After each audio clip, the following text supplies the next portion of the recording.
Assalamualaikum warahmatullahi taala wabarakatuh. Wahai saudaraku, mari subscribe, like, comment, and share channel kami. Insya Allah menjadi amal jariah buat antum sekalian. Beliau diasuh ya sama Abi Bakar juga ya. Terus kemudian mondok di Darul Hadith ya. Sepengetahuan saya pernah cerita abah saya itu waktu kecil itu masih di Solo.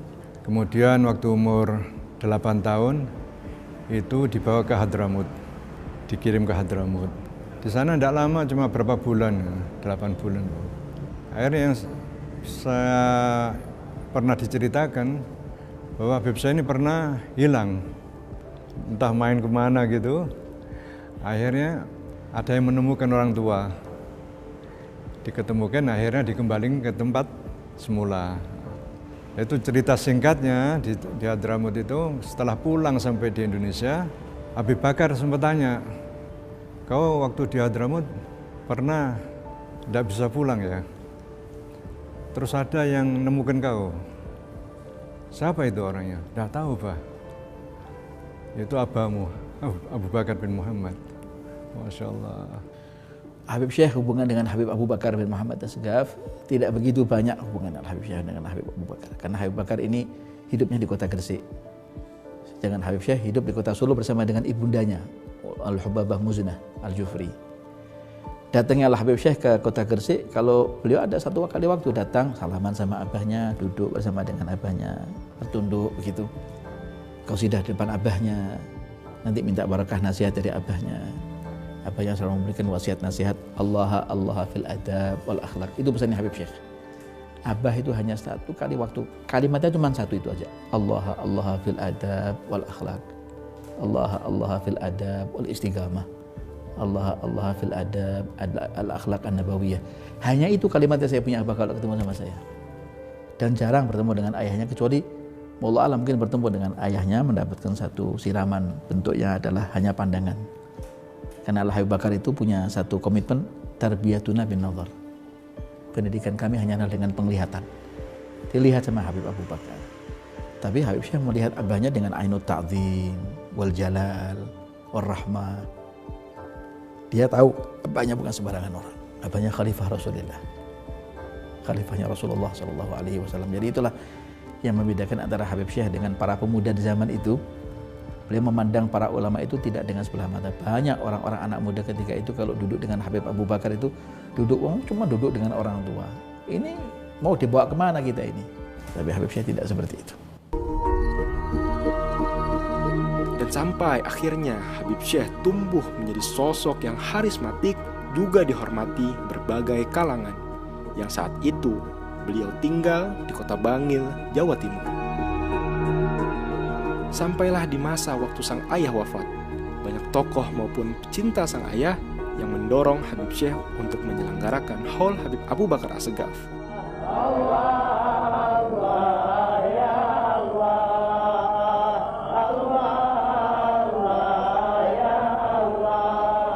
Dari sinilah Habib Syekh dengan para saudaranya menginisiasi untuk segera menyelenggarakan Haul Habib Abu Bakar As-Sagaf di kota Gresik. ونوينا في هذا الجلسة المباركة أبو بكر بن محمد السقاف في جميع جلساته في خلواته وجلواته. الله يتم نياتنا في نياته وأعمالنا في أعماله وأخلاقنا في أخلاقه وعلومنا في علومه وعلى ما ذكرتوه وأملتوه وما طلبتوه من الله أن الله تقبل ذلك واجعله في موضع القبول. Jadi waktu itu Habib Syekh tinggal di Bangil. Nah, waktu itu Habib Salim bin Jindan Jakarta itu kan mungkin hadir di Bangil, hadir hallnya Habib Abdullah Haddad. Mungkin waktu itu ngasih saran sama Habib Syekh supaya ya Syekh ente ngadakan hallnya Walidak. Akhirnya rupanya dengan dorongannya Habib Salim itu akhirnya apa saya ngadakan hall kecil-kecilan. Dan waktu itu Habib Syekh kan tidak tinggal di Gresik, tapi hallnya tetap diadakan di tempatnya Habib Bakar itu. Nah, abah saya tinggalnya di tempatnya familinya ibu saya. Ya waktu itu ya kan baru pertama ya, jadi yang datang ya berapa orang aja ya. Nah, jadi mungkin ya dari lingkungan Gresik, Surabaya, Pasuruan, ya, tidak banyak ya. Kemudian sampai lama-lama berkembang ya sampai tahun 75 itu hanya hall aja, belum ada maulud. Nah waktu itu abah saya menikahkan saya, diadakan maulid di rumah itu pagi. Itu sejarahnya maulid, awal maulid, diadakan maulid. Nah waktu itu yang nikah saya dan adik saya berdua. Nah waktu adik saya kawin, pernikahannya di rumah itu sambil diadakan maulud. Kemudian tahun berikutnya diteruskan maulid itu. Itu awal mula maulid yang diadakan. Ya. Jadi dulu juga yang hadir maulid sedikit, cuma berapa orang. Dan mulainya jam 7. Ya. Jam 7, jam 8 selesai. Terus kemudian jam 9 berangkat ke masjid. Kemudian pada tahun 97 itu abah meninggal, wafat. Kemudian tahun 98 itu Al-Fakir yang meneruskan hall yang sudah dirintis oleh ayah saya, oleh Habib Ali, itu kita teruskan. Jadi maulid di tempat abah saya, kemudian roha di tempatnya Habib Ali, kemudian ya hall di Masjid Jami. Awal mulanya beliau membeli rumah dari salah seorang dari bangsa Al-Badwelan namanya. Dia tidak punya rumah Habib Syekh di kota Gresik, dia rumahnya di kota Solo. Lalu beliau memberanikan diri untuk membeli rumah di tempat namanya Al-Badwelan. Lalu dari situlah kemudian didukung ya oleh keluarganya, oleh saudara-saudaranya, oleh para pecinta Al-Habib Abu Bakar bin Muhammad As-Segaf. Diselenggarakanlah acara hall dan didukung oleh orang-orang tua ketika itu, termasuk Habib Muhammad bin Ali Kuitang, Habib Ali bin Husain Al-Attas, Bungur, Habib Salim bin Jindan, termasuk juga banyak para ulama di zaman itu yang datang. Habib Abdul Qadir bin Ahmad bil Faqih Malang, kemudian Habib Hasan Baharun, Habib Abdul Qadir bin Husain As-Segaf, Pasuruan apanya Habib Taufik.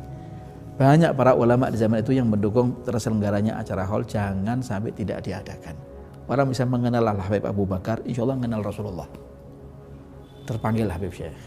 Bukan ingin menyaingi antara satu dengan yang lain untuk menjaga wah atau kemewahan bahwa saya menyelenggarakan hall, tidak. Tujuan Habib Syekh cuma satu, orang biar mengenal pewarisnya Nabi Muhammad. Untuk mengenalkan Nabi Muhammad maksudnya, supaya kenal lewat pintunya Habib Abu Bakar bin Muhammad As-Segaf. Sebagaimana Habib Alwi ini tadi mengenalkan Rasulullah lewat pintunya Al-Habib Ali bin Muhammad Al-Habasyi.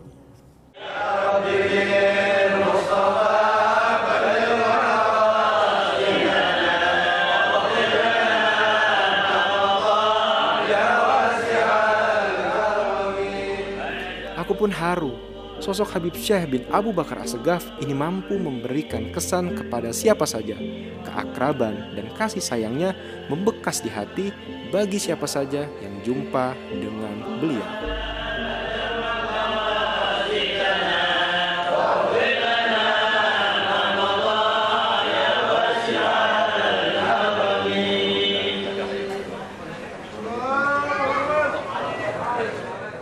Sosok ayah saya Al-Habib Syekh bin Abu Bakar As-Segaf, dari pandangan kami sebagai anak, beliau merupakan seorang figur yang berwibawa. Kita sebagai anaknya selalu patuh dengan apa yang beliau perintahkan atau beliau sarankan. Dan beliau juga sangat bijaksana di dalam keluarga dan juga di dalam mendidik anak-anaknya. Terutama kita sebagai anak selalu berada di bawah pengawasan beliau. Dan beliau juga di masyarakat sebagai tokoh. Dan beliau juga sebagai pemimpin majelis biasanya, atau majelis maulid, atau ada pernikahan, atau ada tasmiyah. Beliau sering sebagai pemimpin. Dan alhamdulillah putra-putra beliau sangat mengidolakan lah bahwa Habib Syekh ini merupakan sosok orang tua yang bijak dengan ketegasan yang beliau sampaikan untuk mendidik anak-anaknya. Tarbiyah yang luar biasa, tapi yang saya dapatkan adalah kuatnya pegangan beliau kepada abahnya, Habib Abu Bakar, dan kuatnya pegangan beliau kepada salafun shalihin. Dan satu nasihat yang saya pernah tertanam dalam hati saya, katanya beliau mengatakan apa? Al-Habib Ali datukmu, Habib Abu Bakar bin Muhammad Asghaf datukmu. Tapi jangan pernah tinggalkan Al-Habib Abdullah bin Alawi Al-Haddad. Yang menghiasi kau punya hidup ini adalah Imam Al-Habib Abdullah bin Alawi bin Muhammad Al-Haddad. Kemana kau pergi, tenteng kitabnya Imam Haddad. Hatta sampai kau ke ujung dunia. Jangan tinggalkan kitabnya Al-Habib Abdullah bin Alawi Al-Haddad. Kitab ini adalah kitab yang menjadikan senjata, amunisi ketika kau menghadapi apa saja. Bukan untuk cari musuh, tapi cari kawan. Itu yang menjadikan kemudian saya tahu bahwa ya kecilnya saya dibandingkan siapa, hasil didikan Al-Habib Syekh banyak. Habib Taufik, Habib Zaki, dan masih banyak yang lain. Dan pada tanggal 12 Rabiul Awal 1418 Hijriah atau bertepatan dengan 17 Juli 1997 Masehi, beliau wafat meninggalkan segala kenangannya. Dan salah satu peninggalan beliau yang hingga sekarang masih bisa kita jumpai adalah sebuah kitab Sabilul Wadi. Cuma ada satu lagi, ada beliau ini sebelum meninggal itu beliau memang sering diminta sama masyarakat supaya beliau itu menerbitkan buku atau kitab yang beliau sering lakukan. Karena beliau itu kalau ada acara-acara kan beliau sering memimpin. Seperti ada acara akad nikah atau acara tasmiyah, ada itu. Itu akhirnya beliau menerbitkan kitab namanya Sabilul Wadi. Alhamdulillah kitab itu akhirnya sebelum beliau wafat 3 bulan kemudian Habib Syekh itu hadir di hall di Gresik. Itu Habib kan sudah sakit waktu itu. Kitab itu sudah tercetak 3 bulan sebelumnya. Akhirnya waktu haul dibagikan itu kitab. Dibagikan, alhamdulillah. Akhirnya kitab itu sangat bermanfaat sampai sekarang. Dan itu akhirnya kita cetak sampai hampir 5 kali kita cetak. Kita bagi-bagikan dengan gratis. Sampai sekarang alhamdulillah, termasuk khutbah-khutbah nikah itu di mana-mana orang menggunakan khutbah nikah yang ditulis di kitab Sabilul Wadi. Suri tauladan, Al-Habib Syekh pernah meninggalkan satu kitab namanya As-Sabilul Wadih fi nubdatin min tartibil khutab min nubdatil khutab wa tartibil fawatih.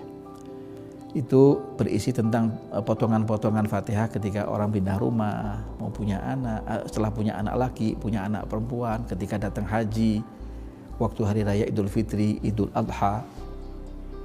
Kemudian ada khutbatun nikah, ketika menikahkan, doa setelah nikah, dan lain sebagainya.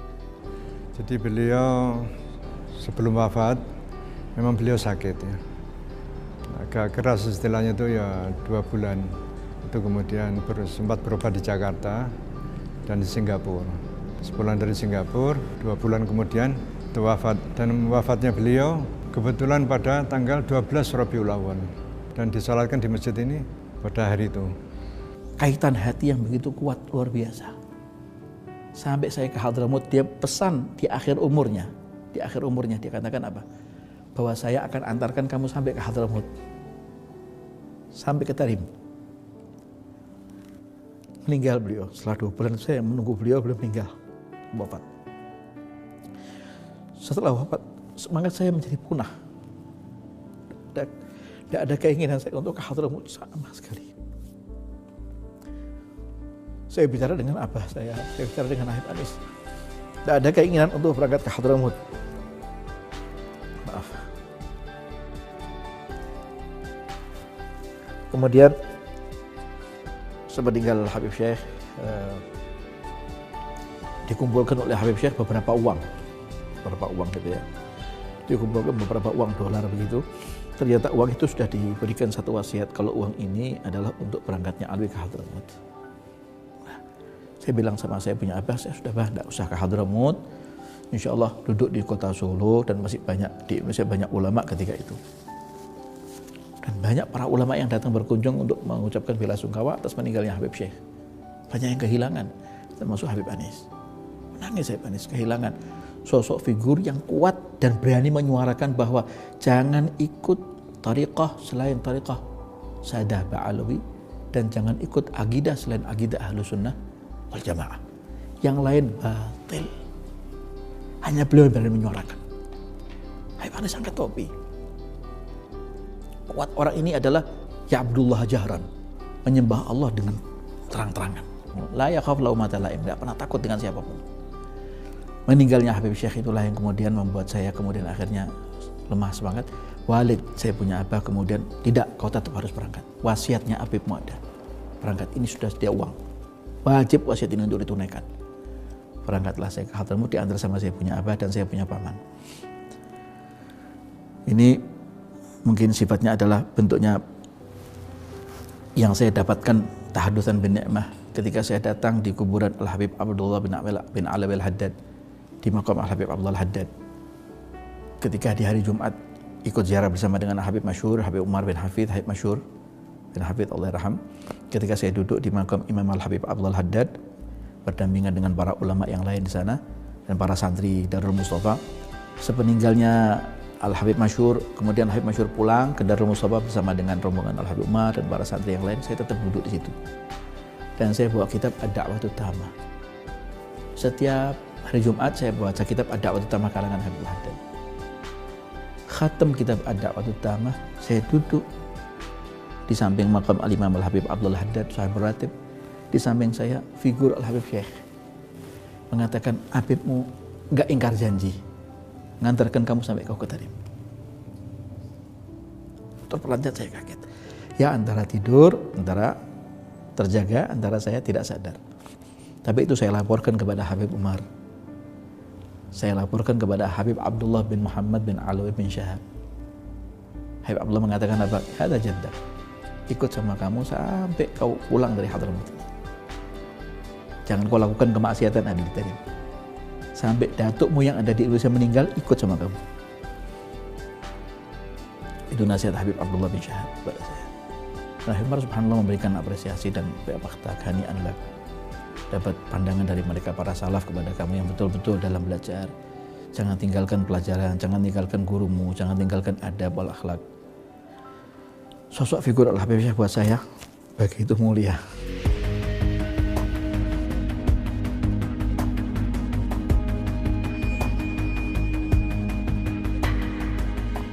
Kini tinggallah suri toladan Habib Syekh bin Abu Bakar Asgaf yang dapat kita kenang. Kekuatan dan keteguhan beliau dalam menjaga akidah Ahlus Sunnah wal Jamaah begitu mengagumkan. Dalam catatanku, sebenarnya masih banyak lagi yang belum diungkap di balik sosok Habib Syekh bin Abu Bakar Asgaf.